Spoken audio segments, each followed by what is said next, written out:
listening to the Tech Tools for Teachers podcast, where each week we talk about a free piece or two of technology that you can use in your classroom. I'm your host, Shanna Martin. I'm a middle school teacher, technology coach, and personalized learning coordinator for my district. And I'm her producer and husband, Fuzz. Hi. Hello. Hello. My thumb is sore. I'm glad that's how we're starting this episode. I My thumb hurts. Wah, wah. So the little one likes to build Legos, and you had to prepare for a conference that's coming up. Mm-hmm. So I wanted to do something fun, so I thought I would go buy a Lego set this morning. Well, it turns out we have another Lego set. It's the Lego Boost, which is a 5-in-1 robot building one. Mm-hmm. So I broke that down from the robot. She wanted the robot cat. She played with the old one. Yeah. Instead of the one that you just bought. But the one that I bought is the one that I wanted to build. So right. Then later on tonight I started building that, and without her. my right thumb it looks like hamburger. It's hard. I'm gonna be mad at myself tomorrow. This is such a sad story that we are starting episode 81 with. I played Legos for 8 hours. I played Legos like it was my job today. You did. You very much did. And I got so much work done, so thank you. Yeah, you're welcome. It. Glad I could help. Yes. So, keep going to those conferences. I can keep affording to buy more Legos. Yes. Actually, it's Spring into Success with CISA 6. Yes, and that's happening on February 15th. February 15th, 2021. Yep, I'll be speaking. What venue are you speaking? It's a virtual conference. I'm excited that you're going, but I'm more excited that Charlie Barron's is going to be there. Yeah. Manitowoc Minute guy. Yeah. Oh. You can join my conference virtually. If you see him, you won't see him because you'll be virtual. Well, I will watch him. Yeah, you'll watch him, but you won't pass him in the hall or in the green room. I'll pass him maybe on the screens, Yeah. Just say tell him to say hi to his folks for us. Yes. So, yes, prepping for that. And while doing so, there was a great discovery this week. So, I am sticking to my piece or two of technology. I feel like this season I've really worked on no, really. Let's be real. Once or twice I actually hit this, and I call it a mini episode because we're talking about one website, but this website has so much stuff. Wasn't last week supposed to be a mini episode too? No, it was just I was just working really hard to stick with a piece or two of technology, and I think I had 3. Not a piece or 6 of technology? Yeah. So, Do we have one piece of technology today? Today, we have 1. Whoa. It's a miracle. But it's jam-packed with so much stuff. It has so many things in it that it's 6. So I was like, well, it is a piece of technology. So it is. It's super cool, though. It is fun. We've been playing around with this all week, and it's called Whiteboard.chat is the website. Whiteboard.chat. And I'm familiar with other teachers kind of talking about it before, but I've not really dug into it. I have a lot of whiteboard things, and I was like, there's so many things that I'm constantly exploring and trying out and throwing at people like, hey, let's try this. Let's see what happens. Mm-hmm. And so I finally sat down and was like, you know what? I'm going to try it. And oh my goodness. As soon as I started playing on it, I literally but I have a little cart that I push around in my school. So I wheeled my little cart down to high school math so I could share it with one of the first year teachers there that is kind of gung-ho on trying out anything in her classroom. Cool. And so I was like, we got to do this in math class.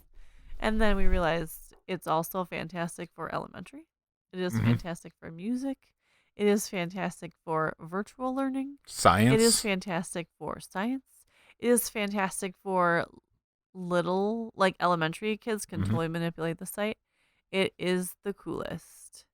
So I'm going to walk you through the 12,000 tools that it has to offer, and maybe we'll talk about 10.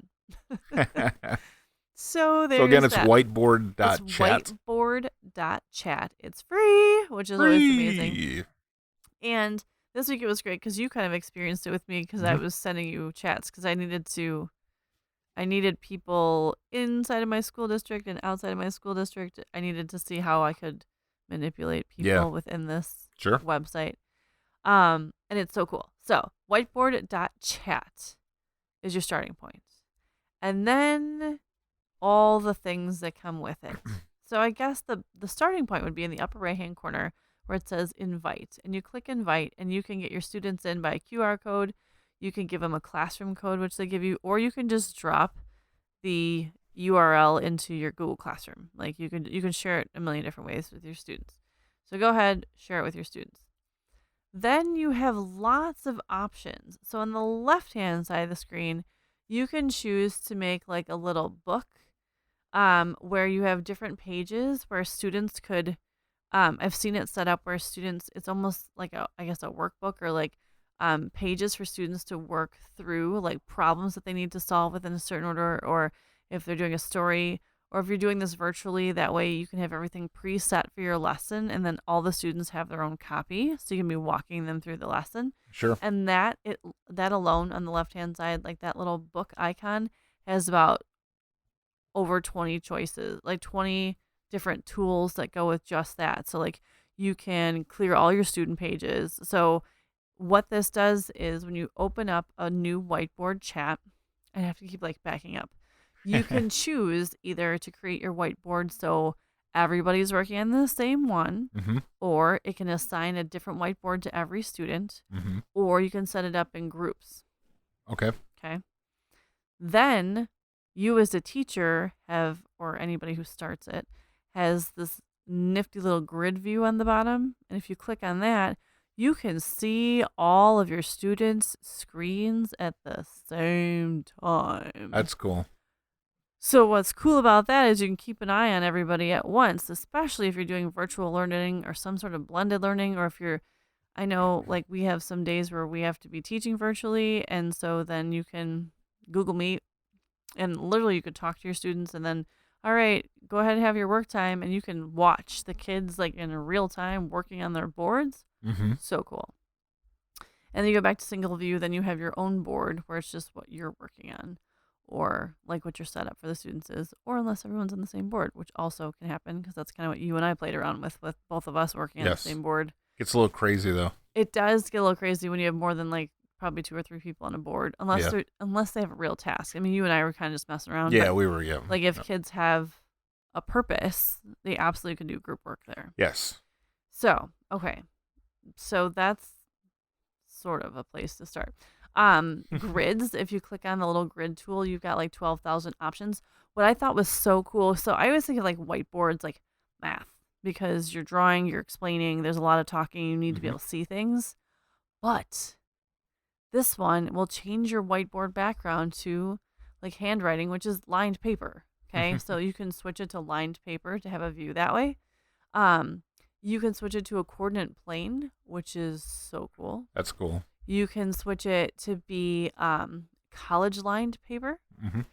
And one of my favorites is you can switch it to music sheets. So Nice. it's literally like blank music paper where students could like explain, like if you're in music class or band, and if you're explaining like back to your teacher or like what you just played, or you're in charge of writing a song, or you're in charge of putting together a couple of bars of music, they can literally like, or different types of notes and how to do 4/4 time and 2/4 time. You know, like you can explain all of that, and you have actually like a space to do it, which I feel like there's just so many options. There's like a box that you can do in, like a Actually, grid box, and like add grids into there. Yep. if you're a music teacher and you teach lessons on the side, Mm-hmm. and you're doing that virtually now because of COVID, Mm-hmm. you can work with your students virtually. Like even if you're doing one-on-one, you can do that Absolutely. that way. It's Yeah, cool. it's so cool. So there's that. So there's the grid tool. There's like the manage boards tool where you go in the little folder and it's got all your boards. Even if you didn't title them, like here's all the boards that you didn't title. So it keeps track of all your stuff for you, even when you think you're losing your stuff. You can download what you've done. You can pause animations. You can add media, which is kind of interesting. You can add webcam photos or add webcam audio. So if you're not using Google Meet or something, this will like kind of coincide with your webcam if you need it to. You can move things, resize them. There's like a whole nother like toolbox. You can upload files, which is pretty cool, straight from your Google Drive or from your computer, which is really nice. They've got drawing tools and like text tools and all that kind of stuff, like all those like basic things too. But there's like a billion options. So that's the left-hand side of the screen where you're like drawing and doing stuff. So like if you're setting up your paper or setting up students like with different pages within the little book, you can actually upload files that you've pre-created, and then students have a workspace Yep. where they're actually working through it, which I think is great, especially for elementary, where I know a lot of times it's like you can't just give them a blank space. They need directions or images to get them going. Mm-hmm. And you can put all of that stuff right into the whiteboard in their little books, which is Sure. awesome. So then on the right hand side, there's this master discovery because I was like, hey, look at all these awesome math tools. And that's why I went running to my math teacher right away because I was like, oh my gosh, it's finally a space where you have all your symbols. Because I know a lot of the math teachers I work with, they get so frustrated because like Google Docs and different things, they have to go to different settings and symbols to find different things for math.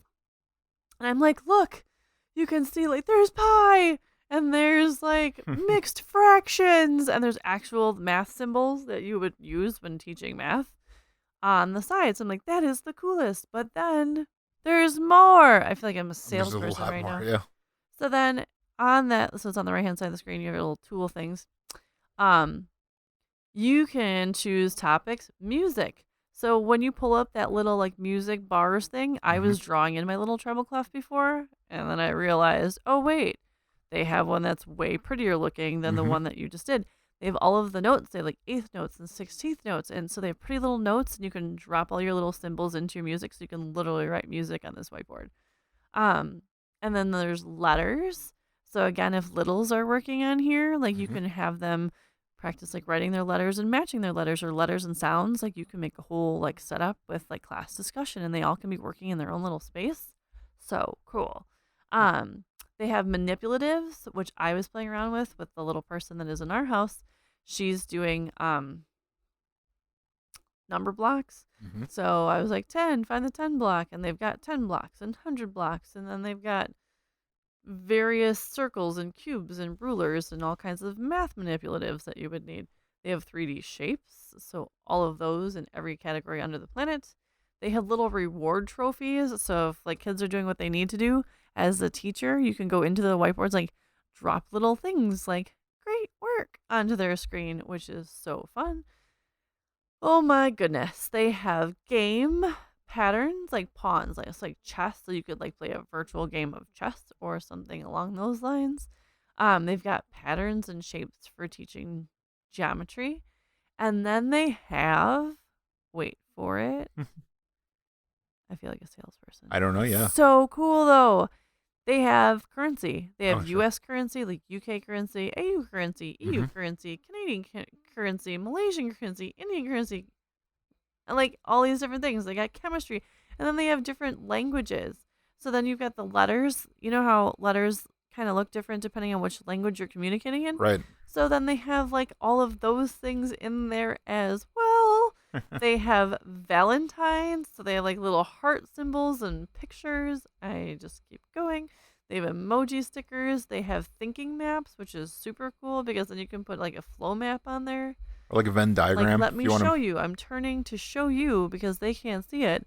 So you can drop your little like diagrams Yeah. right into the whiteboard, and then you can do your Actually, group yeah. brainstorming. I pulled up a Venn diagram. You just click. Yeah, you click Venn diagram, and you've got a giant Venn diagram on the screen, and you can go then populate it with, if you're doing an exercise with a class or having class move stuff Yep. into Or each characters. circles. And the coolest thing is like you can be having virtual classroom discussion and have the students working, Mm-hmm. or you can have them just working in class while you're teaching, Mm-hmm. or you can assign it like assignments because you can come back to and from these boards, but it's in like real time or slightly delayed, but very close where you are able to see what all of your kids are doing. Yep.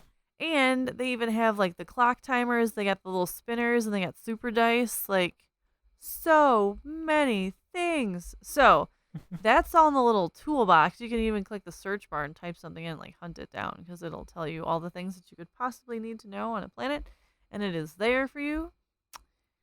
So those are the tools. Cool stuff. But wait, Oh no, there's more. there's more. They're So in all the bottom, for free. This is so cool. It's so it's I know I'm just waiting like, "Oh, by the way, because you talked about it and you love it so much, we're going to charge you." Yeah. No, it's free. Bottom right-hand corner, you like type in your little name.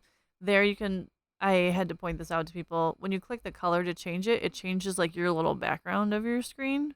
So like I'm working in navy blue right now, but you can switch it to pink and red and stuff. And you can change the thickness of your pen that you use to write and the letter size in which you type, which is kind of cool. And And why don't you? I'll let you tell them about the cool feature when you can freeze everybody out. I did it to you once. Yeah, well, I didn't really quite know what was going on because I was on the receiving end of it, but it's like a timeout, right? So you can say like, kind of. if you're like, don't want you and everybody stop drawing for a moment, you can put a pause on it. You freeze them. Yes. And nobody can touch anything either. Nobody anymore. can. It puts like everybody on freeze. Like if you're trying to make a point or trying to like stop everyone who's like cruising through and carrying on. It's like when we pause the TV when we want our kid to come listen or follow directions. Tell us what she wants for any breakfast. Format. Yes.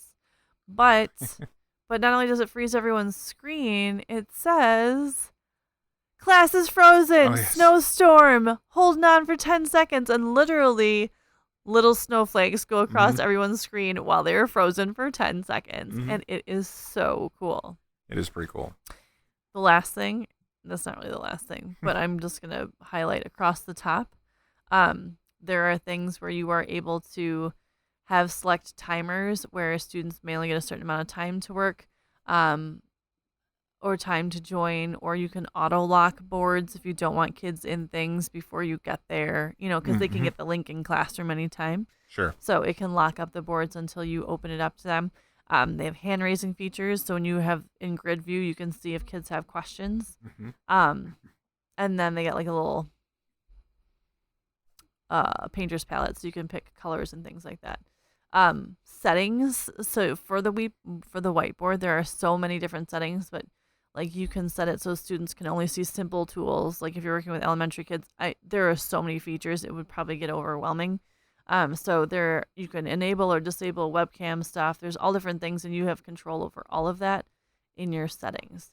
So it's free. You create a little account, and I didn't even go over all of the tools.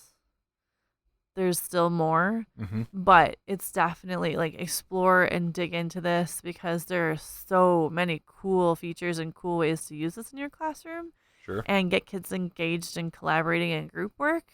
And as a teacher, you can still see what everyone's doing, which I think is great, and kind of just keep an eye on group work and collaboration, and it is so cool. I also like when you choose the color that you're going to draw with, it makes the whole like border of the screen the color that you have selected, so you know what you're going to be drawing with. It's pretty cool. Yes, and that way too, between kids, when they pick different backgrounds, then you can kind of tell between kids. Oh yeah. Who's doing what board? Sure. Which is pretty cool. Yeah, so it's so cool, and it's one tech tool that is free that has like 8 billion choices, combinations, and subjects that can use it. It's just very beneficial. So I say check out whiteboard.chat. I'm sure there's 1 or 1,000 ways that you could use it in your classroom. Very good. Whether your classroom's in person or virtual. Yeah, it's definitely a cool tool. Can I drop some tech tool update on us for those? Yes. So one of our favorite tools that we use here at, just here at home base. Here at home base. If you're using Chrome, before using the Great Suspender was the I use it all the time. tool. I did. Yeah, it was such a cool tool that you could use to shore up resources on your computer. So if you had like, you put everything to sleep. Yeah, when you weren't using it, basically. Put things to sleep.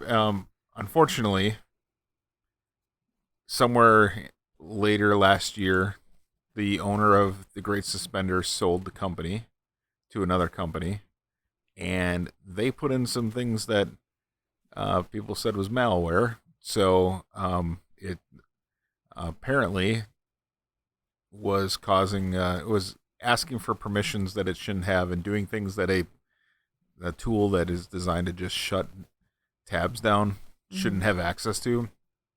So Chrome has deemed it malware, and it no longer works. Now, there is a new one called Tab Suspender, which is one that people are liking. Functionality isn't as good as the Great Suspender was, which you basically just turn it on and it worked. Mm-hmm. So, but if you had the Great Suspender, it is unfortunately time to find something new to use. There's also one called the Marvelous Suspender, which is basically a clone of the old Great Suspender. Mm-hmm. So, but anyway, that's it's bad news. It's not the end of the world. It's unfortunate news, I guess is the word I'm looking for. So, It's the more you know. I recommend removing that from your Chrome extensions if you haven't already. You've probably been prompted by Chrome already to do so. So I got mine. It said, this is malware, delete. Yeah, I don't even think they'll let you, once they flag it on your computer, I don't think they'll even let you use it. So. I don't think so either. But if it's hidden in your tab somewhere, like if you don't have things open, you don't use it very often, just delete that one off of there. Do it for your own safety. Cool. Well, that's a fun little episode 81 with some reminders at the end. Yes. Whiteboard.chat. Whiteboard.chat. The coolest ever. Now, another little piece of housekeeping. Yes. No episode next week, right? No episode next week because I have parent-teacher conferences and presenting at Spring Into Success. So there's a lot happening next week. So February is just a busy week, busy month. Busy month. Yep. Crazy month in February. And it's so short. So it's like everything's crammed in a couple of weeks. But yes. So next week we will have a week off and we will join all of you then the following week. Cool. So there's that. Well, thanks for tuning in. This has been the Tech Tools for Teachers podcast. If you ever have any questions, you can find me on Twitter at SmartNWI. And if you want to get more information on the links to the technology discussed in this episode, visit smartnwi.com, especially that snazzy EdTech Directory. There's so much there. New episodes each week. Thanks for listening. Go educate and innovate. The ideas and opinions expressed on this podcast and the Smart NWI website are those of the author, Shannon Martin, and not of her employer. Prior to using any of the technologies discussed in this podcast, please consult with your employer regulations. This podcast offers no guarantee that these tools will work for you as described, but we hope they do. And we'll talk to you in a couple weeks here on the Tech Tools for Teachers podcast.